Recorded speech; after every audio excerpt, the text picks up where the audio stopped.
You know I love stories.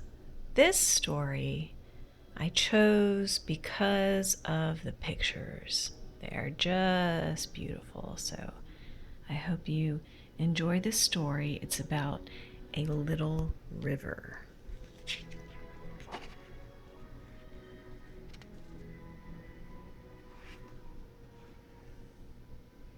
The illustrator, when he was a little boy, went to the zoo and he loved the animals so much his mom bought him a box of crayons, and that's what drew him to become an illustrator of children's books. Far up in the cold Northland, in a forest of very old pines, a little river was born of melting snow and ice. The forest animals watched it wriggle like a bright blue snake. It was still so small, it hardly looked like a river at all. Then it got bigger and stronger and so brave it made a little wave that splashed the foot of a deer who had come for a drink. "I think I'd better go someplace to visit," said the little river.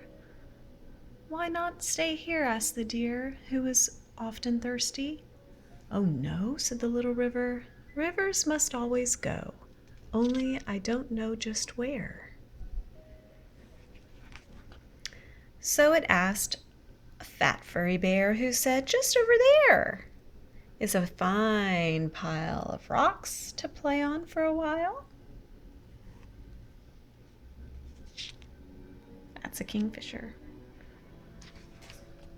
The little river tumbled merrily down rocks like a baby waterfall, and playfully took some beaver by surprise, who shook the water from his eyes and decided the new river was so nice and cool they would quickly build a swimming pool. And the little river filled it up, and after that traveled to a broad, flat plain. It rained such a lot. The little river got big enough to cut a path through the meadow grass. And when some birds came for a bath, it asked a pheasant about a pleasant place to visit. "A turn to the right," said the pheasant, with a shake of his feathers, "will take you straight to a lovely lake." It was almost dark when, in the middle of a park, the little river met the lake and set its tiny current running through the quiet water. "What do you want with me?" asked the lake, feeling rather annoyed. "Rivers are supposed to find the sea." "Oh, I'm sorry," said the little river. "I didn't know exactly where rivers ought to go." And it hurried past so fast the fish had to leap to keep out of his way. The very next day, the little river flowed right into a city. "Isn't this pretty?" sang the little river, looking happily around. And then it bumped into the factory wall. "Mercy me, what can that be?" cried the people inside, and they rushed to the windows to see.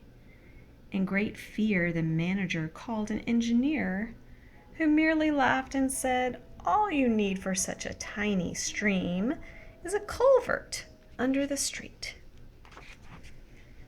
The little river was very cross at being called a stream. In a furious froth, it tossed its waters, but no one paid attention.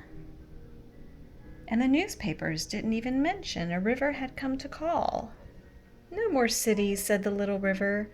"It's the sea now for me." And off it went, winding through farms and fields, finding ducks and geese to greet and cows to water, and gurgling happily at the children who played on its banks or liked to wade across.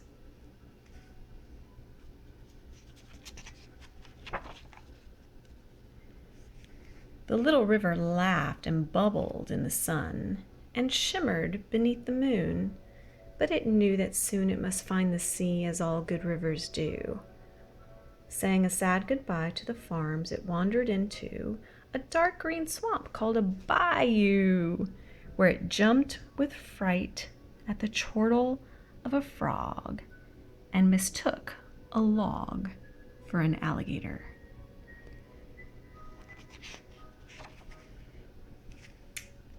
Then 3 days later, on a bright, sunny morning, the little river finally saw the shining sea. "How beautiful," it cried, "but whatever will become of me in that huge quantity of water?"